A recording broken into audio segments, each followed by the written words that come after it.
يا أيها الناس اتقوا ربكم الذي خلقكم من نفس واحدة وخلق منها زوجها وبث منهما رجالا كثيرا ونساء واتقوا الله الذي تساءلون به والأرحام إن الله كان عليكم رقيبا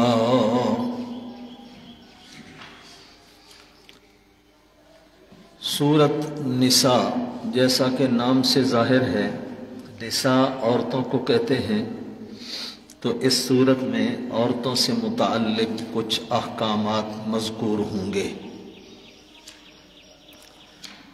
ما قبل سورت کے ساتھ ربط دو قسم کا، ایک ربط اسمی، ایک ربط معنوی۔ اسمی ربط یوں ہوگا کہ فاتحہ میں فرمایا ایاک نعبد و ایاک نستعین، پھر بقرہ کے ساتھ ربط لا نعبد البقرہ ولا نستعین البقرہ، نہ ہم گائے کی پوجا کریں گے نہ گائے سے مدد مانگیں گے، کما فعلت الیہود، جیسے یہودیوں نے کیا۔ ولا نعبد آل عمران ولا نستعین آل عمران کما فعلت النصارى، نصرانیوں نے عمران کی اولاد یعنی عیسیٰ اور مریم، عیسیٰ اور مریم، یہ مریم کے باپ عمران تھے اور عیسیٰ عمران کا نواسہ بنا، تو مقصد یہ ہے کہ ہم آل عمران کی عبادت بھی نہیں کریں گے، ان سے مشکلات میں مدد بھی نہیں مانگیں گے۔ وَنُؤَدِّي حُقُوقَ النِّسَاءِ، اور ہم عورتوں کے بھی تمام حقوق ادا کریں گے۔ یہ سورت نساء کے ساتھ اسمی ربط ہو گیا، وَنُؤَدِّي حُقُوقَ النِّسَاءِ۔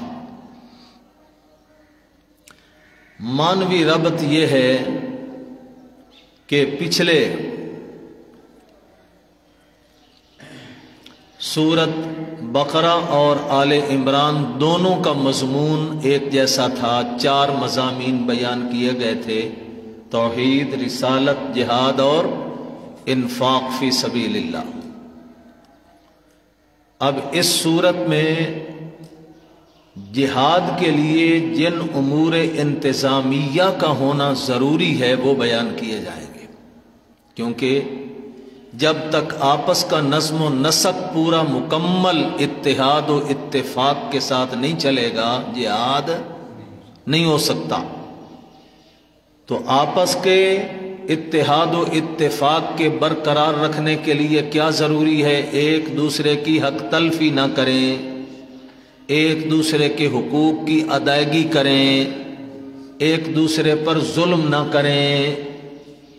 تو انہی امور انتظامیہ کو تفصیل کے ساتھ بیان کیا گیا سورت نساء میں، اور اس میں بھی سورت کے 2 حصے ہیں، سورت کے 2 حصے۔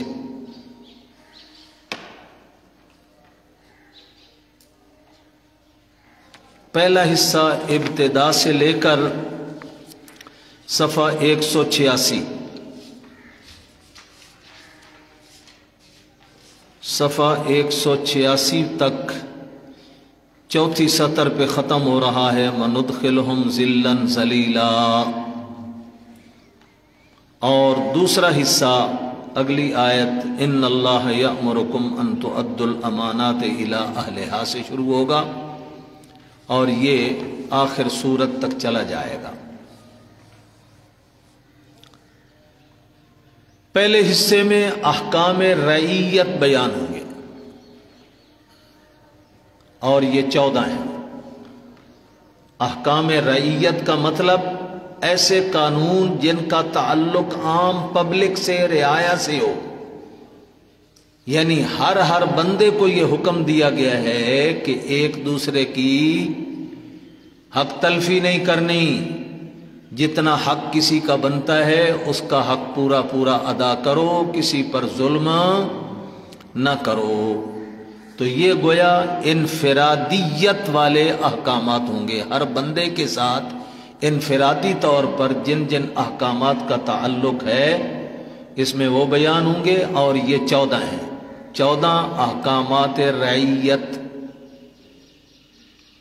اور دوسرے حصے میں احکام سلطانیہ کا بیان ہوگا، یعنی ہیں ان میں بھی اسی جنس سے متعلق احکامات، لیکن ان دوسرے حصے میں خطاب حکام کو مل رہا ہے کہ سلطنت کا نظم و نسق برقرار رکھو۔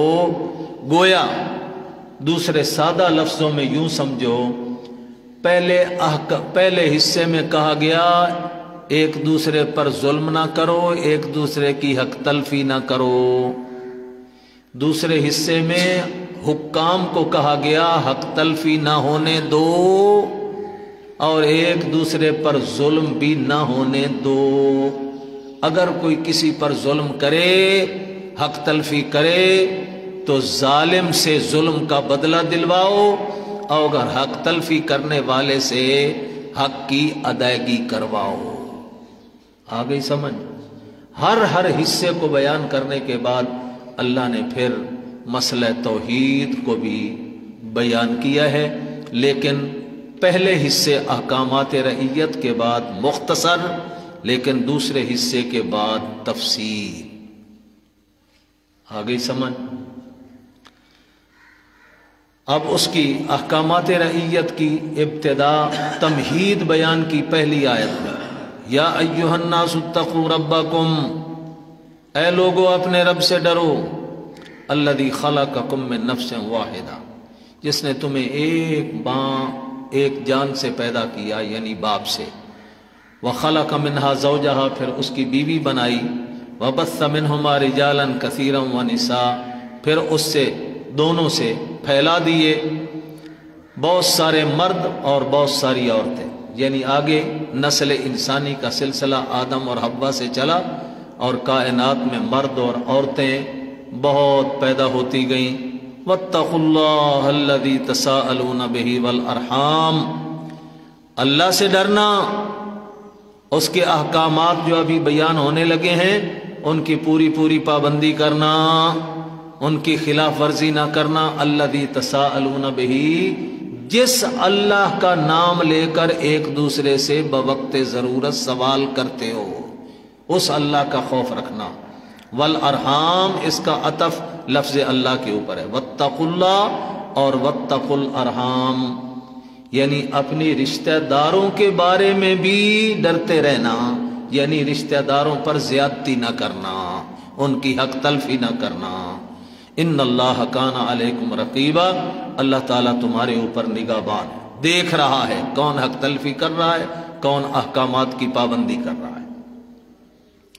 وآتوا الیتامی اموالہم، پہلا حکم رعیت، یتیموں کا مال ادا کر دو۔ آتوا الیتامی اموالہم، چونکہ دور جاہلیت میں اگر یتیموں کے کوئی کفیل بنتے تھے، کسی کا باپ فوت ہو گیا، اس نے اولاد چھوڑی، لوگوں نے ان یتیموں کو اپنی کفالت میں لے لیا، باپ کی طرف سے جو وراثت کا مال ان کا بنتا تھا وہ بھی اپنے قبضے میں لے لیا، تو اب فرمایا جب وہ بالغ ہو جائیں تو اس وقت ان کا مال ان کے سپرد کر دو، کھا پی کے ڈکار نہ مار جاؤ، غلط، یہ حق تلفی ہوگی یتیموں کی۔ آتوا الیتامی اموالہم، یتیموں کو ادا کرو ان کا مال، ولا تتبدلوا الخبیث بالطیب، اور مت تبدیلی کرو ردی مال کی اچھے مال کے بدلے میں، یعنی تمہارے پاس ردی مال اپنا پڑا ہے اور تم ان کا اچھا مال گھر میں رکھ لو اور ردی مال ان کو دے دو۔ کیسے؟ مثلا یتیم کا مال جب اس نے اپنے قبضے میں لیا، یتیم کی کفالت بھی اور اس کا وراثت کا مال بھی، مثلا اس میں اس کے یتیم کے حصے میں آئیں 6 چارپائیاں، فہرست بن گئی 6 چارپائیاں